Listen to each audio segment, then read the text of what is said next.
రొట్టె కారం రంగు రుచి ఆచి కారం పొడి. ఈరోజు చండూరు మున్సిపాలిటీలో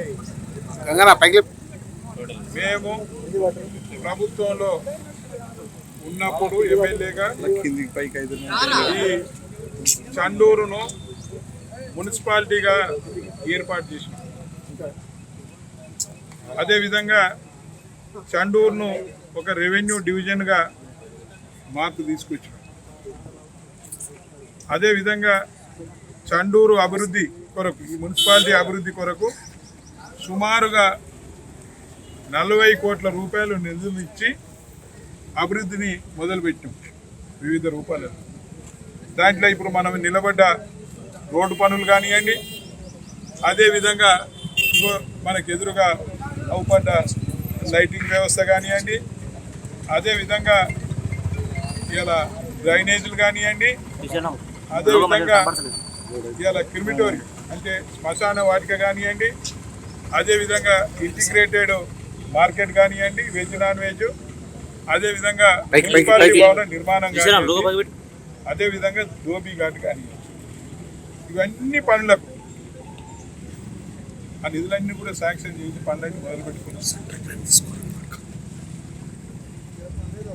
అదేవిధంగా ఈ మున్సిపాలిటీకి నీళ్లు కూడా కావాలి, తాగే నీళ్లు కూడా కావాలని అమృత్ పథకం కింద 12 కోట్ల రూపాయల నిధులు కూడా శాంక్షన్ చేసి ఆ పనులను కూడా టెండర్లు కూడా తీసుకోవడం జరిగింది. ఈ చండూరును ఒక రూపురేఖలు మార్చాలనే ఉద్దేశంతో అతి తక్కువ జనాభా ఉన్న రాష్ట్రంలో అతి తక్కువ జనాభా కలిగిన మున్సిపాలిటీ ఏది అంటే అది చండూరు. అది నేను అప్పుడున్న కేటీఆర్ గారు మున్సిపల్ శాఖ మంత్రివర్యులు వారికి ఒప్పించి మెప్పించి తప్పనిసరిగా మున్సిపాలిటీ చేస్తేనే బాగుంటుంది సార్, అభివృద్ధి జరుగుతుంది. ఇది రేపు మనకి ఇక్కడ ప్రాజెక్టులు వస్తూ ఉన్నాయి. ప్రాజెక్టులు వస్తే ఈ చండూరు మరొక మిర్యాలగూడలాగా మారబోతూ ఉంది, వ్యాపార కేంద్రంగా మారబోతూ ఉన్నది. తప్పనిసరిగా మున్సిపాలిటీ చేయాలంటే మా విజ్ఞప్తిని మన్నించి మున్సిపాలిటీ ఇచ్చిన మున్సిపాలిటీకి ఇంత గొప్పగా నిధులు తీసుకొచ్చాం. కానీ మొన్నటి ఎన్నికలలో ప్రజలు పనిచేసుకొని పక్కకు పెట్టిర్రు, చేతగానే తీసుకొచ్చి ఇక్కడ ఎన్నికలలో గెలిపించారు. సరే గెలిపించారు, సంతోషం, ప్రజల నిర్ణయానికి మేము కట్టుబడి ఉన్నాం. కానీ తాను 2.5 సంవత్సరాలు అవుతుంది ఇప్పుడు ఎమ్మెల్యేగా ఉండి ఈ ప్రాంతానికి, ఈ మున్సిపాలిటీకి చేసింది ఏమీ లేదు. ఒక్క పని కూడా చేయలేదు. తను గతంలో నేను అధికార పార్టీలో లేను, నిధులు తీసుకురాలేకపోయినా అని చెప్పింది. కానీ తన కాంట్రాక్ట్ కొరకు అప్పుడు రాజీనామా చేసిండు, 18,000 కోట్ల కాంట్రాక్ట్. మళ్ళీ నేను రాజీనామా చేయటం వల్లే ఇలా నిధులన్నీ వచ్చినాయి అంటాడు. సరే, మరి వచ్చిన నిధులను ఇవాళ పనులన్నీ పరిశీలించినాం. ఏది ఇంటిగ్రేటెడ్ మార్కెట్ కానీ, అదేవిధంగా శ్మశాన వాటిక కానీ, మున్సిపల్ ఆఫీస్ బిల్డింగ్ కానీ, అదేవిధంగా ధోబీ ఘాట్ కానీ, అదేవిధంగా ఇది చండూరు హెడ్ క్వార్టర్లో డ్రైనేజీలు కానీ, రోడ్లు కానీ పరిశీలిస్తే మేము పని చేసిందే తప్ప, మేము ఉన్నప్పుడు పని చేసిందే తప్ప ఏ ఒక్క పని కూడా ముందుకు పోలేదు. ఎక్కడ వేసిన గొంగడ అక్కడనే ఉంది. కానీ ఈయన మాత్రం గొప్పలు చెప్పుకుంటా ఉన్నాడు. ఓట్లు రాగానే వస్తాడు, ఏదో ఒకటి మాట్లాడతాడు. ఇలా ఇక్కడ హాస్పిటల్ కొరకు కూడా 1,80,00,000 రూపాయలు శాంక్షన్ చేపించి పెట్టాం. కానీ ఆ పనులు కూడా మొదలుపెట్టలేదు. మన ఊరు మన బడి కింద కూడా ఈ స్కూల్కు బిల్డింగ్ శాంక్షన్ చేసాం. అది కూడా ఏడేసిన కూడా అన్నీ ఉంది. ఏ ఒక్క పని చేయలేదు. కానీ ఈయన చేసేది ఏంటంటే రోజు ఏదో ఒక పని, కొత్త పని. వైన్ షాపులు ఆయన చేసే పని ఏంటి అంటే వైన్ షాపులు 12 గంటలకు తీయాలి, 1 గంటకు తీయాలి, 6 గంటలకు బంద్ పెట్టాలి. బెల్ట్ షాపులు బంద్, అదేవిధంగా ఏది అక్కడ పర్మిట్ రూమ్లు బంద్ అంటారు. ఏదన్నా అమలు జరుగుతుందా? బెల్ట్ షాపులు బంద్ అయినాయా? బెల్ట్ షాపులు బంద్ కాలే. అదేవిధంగా వైన్ షాపులు బంద్ పెడుతున్నావా? 1 గంటకు స్టార్ట్ అవుతున్నాయా? అయితే లేవు. అదేవిధంగా పర్మిట్ రూమ్లు నడుస్తూనే ఉన్నాయి కదా. అవును, నువ్వు పని చేయాలి. నువ్వు అధికారంలో ఉన్నావు కదా, వచ్చి గుండాగాళ్ళని పెట్టి వైన్ షాప్ల మీద కానీ, నీకు పడనోళ్ళ మీద కానీ, నీకు వ్యతిరేకంగా మాట్లాడిన వాళ్ళ మీద కానీ దాడులు చేయించుకుంటూ నీకెవరైనా గిట్టకపోతే వాళ్ళని అరెస్టులు చేసి రిమాండ్ పంపించుకుంటూ నువ్వు కాలం గడుపుతా ఉన్నావు, పబ్బం గడుపుతా ఉన్నావు. ఇక మొన్న మా వెంకన్నను కూడా గదే పని చేసి, మా శేఖర్ను కూడా గదే పని చేసి, ఎవరు నువ్వు ఏ పని చేసినా బెదిరిస్తే బెదిరిటోళ్ళం కాదు. మేము తెలంగాణ సాధించుకున్న వాళ్ళం. తెలంగాణ ఉద్యమంలో పాల్గొని కేసీఆర్ నాయకత్వంలో అడుగులు వేసుకుంటూ తెలంగాణ సాధించుకున్న వాళ్ళం. ఈయన బెదిరిస్తే మేము బెదిరిస్తావా? ఆయన చేసే పని ఏంటంటే ఇళ్ళ మా నాయకులని ఒక్కొక్కరిగా బెదిరించుకుంటూ ఆయన పార్టీలో కలుపుకోవడానికి ప్రయత్నం చేస్తూ ఉంటాం. మొన్న ఈయన మసూర్ అని ఉన్నాడు కాంట్రాక్టర్. ఆయన చౌటుప్పల్లో 100 పడకల హాస్పిటల్ నిర్మాణం చేస్తుంది. ఆయన వాస్తవికంగా కాంట్రాక్టర్. పార్టీ మీద అభిమానంతో కేసీఆర్ నాయకత్వాన్ని బాగుంది, ఆయన పాలన బాగుందని సానుభూతి పరువులో ఉన్నాడు. ఆయనని కండువ కప్పుకుంటావా? కప్పుకోవా? కండువ కప్పుకుంటే ఆ బిల్లు ఇప్పిస్తా. ఏది చౌటుప్పల 100 పడకల హాస్పిటల్. ఇక చౌటుప్పల 100 పడకల హాస్పిటల్ అంటే జ్ఞాపకం వస్తుంది. మొన్న ఈయన పొంగనాలు కొట్టిపోయిండు. ఈయన పొంగనాలు కొట్టిపోయిండు. రేపు మున్సిపల్ ఎన్నికలలో మా పార్టీ అభ్యర్థులను గెలిపియండి, ఈయన 100 పడకల హాస్పిటల్ తెస్తా అంటు. అయ్యా, ఆడ 100 పడకల హాస్పిటల్కే నువ్వు నిధులు ఇప్పిస్తలేవు. ఏడేసిన పొంగడు ఆడే ఉంది. ఇక నువ్వు ఈడ 100 పడకల హాస్పిటల్ తెస్తా అంటే నమ్ముతారు. పని మొదలైన దానికే నువ్వు దానికి ఏ గతి మతి లేదు, ఆపేసినావు. ఆఖరికి ఆయన చెప్పిన నా దగ్గరకు వచ్చిండు, సార్ ఇట్లా అంటుండు బిల్లు అయితేనే ఇప్పిస్తాడా, బిల్లు నాకు 15 కోట్లు బాకీ ఉన్నది ప్రభుత్వం అని అంటే, సరే బాబు ఓ అభ్యంతరం లేదు, మనకు పని కావాలి, 100 పడకల హాస్పిటల్ కావాలి, నువ్వు వెళ్ళిపో అని నేనే మంచిగా ఇంటికి వేస్తే ఇట్లా టిఫిన్ పెట్టి దాని పని 3 రోజులలో బిల్లు ఇప్పిస్తే ముందు అయితే కనుక కప్పుకోమని. మావాడు తెలికల్లుడు పాపం, మావాడు తెలికల్లుడు. ఎందుకు సార్, నేను మీ ఇంట్లోనే ఉంటా, మీ క్యాంప్ ఆఫీసులోనే ఉంటా, నువ్వు ఇట్ట నా అకౌంట్లో పైసలు వాడా ఒకటే నిమిషానికి కనుక కప్పుకుంటా సార్, నీ ఏమంటే ఉంటాను నేను ఎటుకోను. 3 రోజులు పోయింది, ఇప్పటికి 6 నెలలు అవుతుంది. ఇప్పటిదాకా అతి లేదు, గతి లేదు, ఏది లేదు. ఇక ఆయన మాటలు గట్లుంటాయి.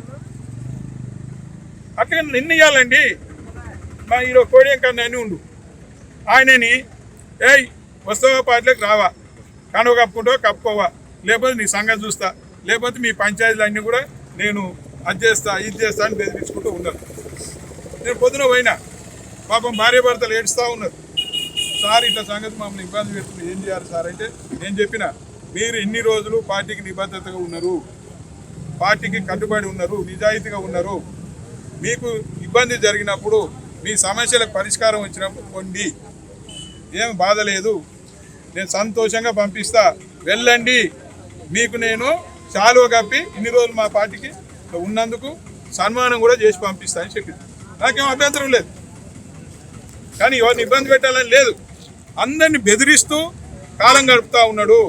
మొన్నేందా ఈ వైన్ షాప్ మీద దాడి, ఆడవాడట మంత్రి రాజన్న మనుషులం, మేము మంత్రి రాజన్న మనుషులం, సైన్యం. మరి నేను అనుకున్నా మంత్రి రాజన్న ఏంది రవి, ఆయన కోమటిరెడ్డి రాజగోపాల్ రెడ్డి కదా, మంత్రి రాజన్న ఎప్పుడు అయిండు?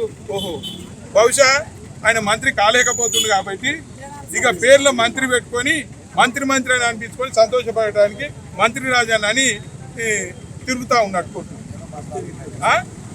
ఇక మంత్రి రాజన్నో లేకపోతే మంత్రాల రాజన్నో కానీ నీకు మంత్రి వస్తే సంతోషపడతావు, నీకు మంత్రి రాదు, ఆఖరికి మంత్రిగానే మిగులుతావు. నేను ఒకటే కోరుతా ఉన్నాను, అయ్యా మరి ఈ పనులన్నీ ఎప్పుడు పూర్తి చేస్తాం? ఇప్పటికీ ఈ మున్సిపాలిటీలో 6 కోట్ల నిధులు ఉన్నాయండి. ఒకరోజు నువ్వు అధికారులతో సమీక్ష చేసి ఇక్కడ వెచ్చించాలి అంటే పనులు అయిపోతాయి. కానీ ఏ రోజు అధికారులతోటి నువ్వు మాట్లాడేదే చేసేది లేదు. ఎంతసేపు నీ పేరు భజన చేసుకోవడం. నేను అడుగుతున్నా, నిన్ను సూటిగా ప్రశ్నిస్తా ఉన్నాను. సమాధానం చెప్పు. ఇవాళ బెల్ట్ షాపులు వద్దు, మందు తాగి కూరగాయలు తాగి ఆగమవుతా ఉన్నారు, యువత అంతా ఖరాబ్ అవుతారు. ఇవాళ యువతను ఆగం చేసింది ఎవరు? నువ్వే కదా. బిర్యానీ మొదలుపెట్టి యువతను బజారు పాలు చేసింది నువ్వే కదా. ఎన్నికలు వచ్చిందంటే బిర్యానీ మందు పైసలు. ఓకే, రేపు మున్సిపల్ ఎన్నికలు వస్తున్నాయి కదా. నీవు ఓటరు ఇవ్వకుండా, నీ నాయకులు మందు తాగకుండా నువ్వు ఎన్నికలకు పోతావా? అంతే కదా. యువతకు మందు దాపకుండా నువ్వు ఎన్నికలకు పోతావా? ఓ సంతోషపడతాం. మొదగాలు నువ్వు తాగుడు బంద్ పెట్టు. నీ అన్నకు సుక్కలేంది నిద్ర పట్టదు, నీకు కార్లో మందు లేదు నీకు నిద్ర పట్టదు. సరే, అది కామన్, తెలంగాణలో కామన్. కానీ మందు తాగుతారు ఇక్కడ కాగమవుతారు అని మునుగోడు నియోజకవర్గ యువతను బదనాం చేస్తూ ఉన్నాడు. రేపు వాళ్ళు పెళ్ళిళ్ళు కావాల్సిన వాళ్ళు ఉన్నారా? తాగుబోతుల కింద లెక్కేస్తున్నావు ఎందుకు? అలా పిల్లలు ఎట్టిస్తారా? అది ఆలోచిస్తున్నావా? ఇదివరకే గందరగోళంలో అవస్థపడ్డ మునుగోడు నియోజకవర్గం ఫ్లోరోసిస్ వ్యాధితోటి పిల్లనోటి ఇవ్వపోయేది అప్పుడు. కానీ మనం మంచినీళ్ళు ఇవ్వడం వల్ల ఫ్లోరోసిస్ వ్యాధి తగ్గిపోయింది. ఇప్పుడు అందరూ స్పీడ్గా ఉరికొస్తూ ఉన్నారు పిల్లలు ఇస్తాను. కానీ నువ్వు ఇవాళ ఏం చేస్తున్నావు? యువతను బదనాం చేస్తున్నావు, తాగుబోతుల కింద చేస్తున్నావు. కానీ రేపు ఎన్నికలలో మాత్రం ముందు పెట్టేదే నువ్వు మందు లేకుంటే నీకు పబ్బంగా అడగదు. నువ్వు ఒకవేళ నిజాయితీగా ఉంటే మందు బంద్ పెట్టు. మేము కూడా కలెక్టర్ ఆఫీస్ కాడ పోయి ధర్నా చేద్దాం. నేను కూడా వస్తాను. పోయి కూర్చుందప్ప. బెల్ట్ షాపులు వద్దు, బెల్ట్ షాపులు బంద్ పెడదాము, వైన్ షాపులు ఈ తెరవద్దు. అసలు వైన్ షాపులే బంద్ పెట్టి ఊరికెళ్ళి వెళ్ళేందుకు? మద్యపాన నిషేధానికి మనం కూర్చుందాంపా. నీ ప్రభుత్వం ఏమో మందు సేల్స్ తక్కువైతే అధికారులకు నోటీసులు ఇస్తారు. ఎందుకు సేల్స్ తగ్గినాయి, ఇమీడియట్గా సేల్స్ పెంచండి, ఎట్లా వేస్తారు అని బెల్ట్ షాపులు ఊరూరికి బెల్ట్ షాపులను ప్రోత్సహించి ఊరూరికి ఏది వైన్సులని ఎక్కువ చేసాం. మీ ప్రభుత్వం దీని మీద వచ్చిన ఆదాయంతో ప్రభుత్వం కాలం గడుపుతూ ఉంది, ప్రభుత్వం నడుస్తూ ఉంది. నువ్వేమో ఈడ మునుగోడు మా రాజ్యం, దానికి మంత్రి నేనే, ప్రధానమంత్రి నేనే, మంత్రిని నేనే అని ఏమో నువ్వేమో ఈడ ఇబ్బందులు పడతా ఉన్నావు. నీ ప్రభుత్వంలో నువ్వు ఒక జీవో తీసుకురావా? ఎందుకు మా వాళ్ళ మీద దాడులు చేస్తూ ఉన్నావు? మొన్న మా ఎంకాన్ని ఉన్నాడు, జాల ఎంకాన్ని అని పాపం వాడిని పిడిగుద్దులు గుద్దిరు గుద్దరియ్యలేదని. కాకపోతే ఏంటి అంటే మనిషి బంద్ పెట్టమని పేరు, కానీ మంది ఇవ్వమని ఫ్రీగా ఇవ్వమని పిడిగుద్దులు. మావాడు తలుచుకుంటే ఆడికి లేవని కూడా లేవకపోతురు. వద్దు, మేము బిజినెస్ చేసుకుంటున్నాం, దాంట్లో నష్టం జరుగుతుందన్న ఉద్దేశంతో దాన్ని మిగిలిపోయిండు. ఇవాళ ఎక్కడ చూసినా ఏమీ లేదు. ఇవాళ తన ఆలోచన అంతా ఒకటే, రేపు ఎన్నికలల్లో గెలవాలి అంటే ప్రజలు సహకరించేటట్టు లేరు. అలా నాయకులు అక్కడి నుంచి 90 ఫీట్ల రోడ్ వేసినాయి. నేను గీడనే ఇంకో గీడ 80 ఫీట్ల రోడ్. ఎందుకయింది 80 ఫీట్ల రోడ్డు? మీ నాయకులు గుళ్ళ కూర్చుందాం, నీకు నచ్చిన గుళ్ళ కూర్చుందాం. మీ నాయకులు ఒక్కొక్క షాపు దగ్గర ఎన్ని వసూలు చేసిరో ఆ వసూలు చేసిన దానికి నీవు కూడా దాంట్లో భాగస్తునివే. ఇది 90 ఫీట్లని 80 ఫీట్లు. ఇదంత ఇబ్బంది అవుతుంది. చౌరస్తలో ప్రజలంతా ఇబ్బంది పడుతున్నారు. ఒక దగ్గర ఒక రూల్ ఎందుకు, ఒక దగ్గర ఒక రూల్ ఎందుకు? ఇవన్నీ కూడా మిగిలిపోయిన పనులు కానీ, ఈయన అస్తవ్యస్తమైన అధికార చెలాయింపు కానీ, ఇక పోలీసులు ఇక అర్థం లేదు. వాళ్ళు మొత్తం కాంగ్రెస్ నాయకుల లెక్క తయారైపోయింది. ఇక కాంగ్రెస్ కనుకుంటే అయ్యిపోతుంది. ఇక అర్థం లేని వ్యవహారం చేస్తూ ఉన్నారు. మేము ఒకటే కోరుతా ఉన్నాము, ఈ ఎన్నికలు రేపు ఇవాళ నోటిఫికేషన్ వస్తుంది, బహుశా రేపు వస్తుందో ఎప్పుడు వస్తుందో, ఎన్నికలు పెట్టాలంటే భయపడుతుంది ప్రభుత్వం. ఇలా ఎందుకంటే రైతులు యూరియా గురించి ఆగమాగమవుతారు. యూరియా గురించి ఎందుకు మాట్లాడతలేవు? ఎన్నడైనా మాట్లాడిందా? యూరియా గురించి మాట్లాడిందా? రైతులకు రైతు బంధు వస్తలేదు, మాట్లాడినావా? ఇవాళ పెన్షన్లు ఇవాళ 2000 4000 ఇస్తాను, మాట్లాడినావా? స్కూటీ ఎటుపోయింది, 2500 ఎటుపోయినాయి మహిళలకి, అన్నీ ఎప్పుడు మాట్లాడతావు? నువ్వే కదా ప్రభుత్వం ఉంది. గియో బిల్ షాప్ల మీద పడ్డావు కానీ, వైన్ షాప్ల మీద పడ్డావు కానీ, దాని గురించి అడుగు. నీకు జ్ఞానం ఉంటే, నువ్వు నిజంగానే ప్రజల మీద ప్రేమ ఉంటే, ప్రాంతం మీద ప్రేమ ఉంటే అభివృద్ధి గురించి అడుగు. నిధులు తీసుకురా, కొత్త నిధులు. నీవు మంత్రిని కలవవు, ఇవన్నీ రానియవు, మొత్తం నీదే ఆధిపత్యం ఇక్కడ. ఇవాళ ఏమైంది? పద్మశాలీలు పాపం అన్నీ బంద్ అయిపోయినాయి. వాళ్ళకి ఏది స్క్రిప్ట్ పథకము 2000 వాళ్ళు చేస్తే అకౌంట్లో మేము 4000 వేసేది, అది బంద్ అయిపోయింది. అదేవిధంగా రంగుల మీద సబ్సిడీ ఉంటే అది పోయింది, నూనె మీద సబ్సిడీ ఉంటే అది పోయింది. ఇక మన ఎన్నికలు వచ్చినాయని, మున్సిపల్ ఎన్నికలు వచ్చినాయని ఏదో కొంత రుణమాఫీ చేసినట్టు మేము కూడా ధర్నా చేస్తే, మా వాళ్ళు పుట్టుపాకల ధర్నా చేస్తే బిడ్డ రేపు ఎన్నికలు వస్తున్నాయి జాగ్రత్త అంటే, అప్పుడు మున్సిపాలిటీ పరిధిలో ఉన్న వాళ్ళకే ఈ నేతన్నలకు ఈ రుణమాఫీ చేసిండు. మరి మిగతా గ్రామాలలో ఉన్న వాళ్ళకి ఎట్లా? మరి గట్టుపల్లి ఉన్నారు, వాళ్ళు కూడా కావాలి కదా, అంతేనా కదా? పుట్టుపాకలు ఉన్నారు. ఇవన్నిటికీ కూడా వీళ్ళు కేవలం ఓట్ల కొరకే వీళ్ళు నానా విధాలుగా తండ్రులు పడతా ఉన్నారు. మా నాయకులను బెదిరిస్తూ నన్ను తీసుకుపోయిన ప్రజలు మాకు మద్దతు ఇస్తూ ఉన్నారు, ప్రజలు మా వైపు ఉన్నారు.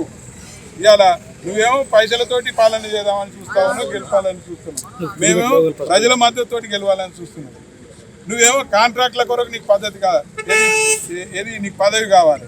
నాకేమో ప్రజల తోటి కాంటాక్ట్లో ఉండటం కొరకు మాకు పదవి కావాలి. ఇలా రేపు మున్సిపాలిటీలో మీ ద్వారా ఒకటే కోరుతా ఉన్నాను ప్రజలను. తెరకొట్టే కారం రంగు రుచి ఆచి కారం పొడి.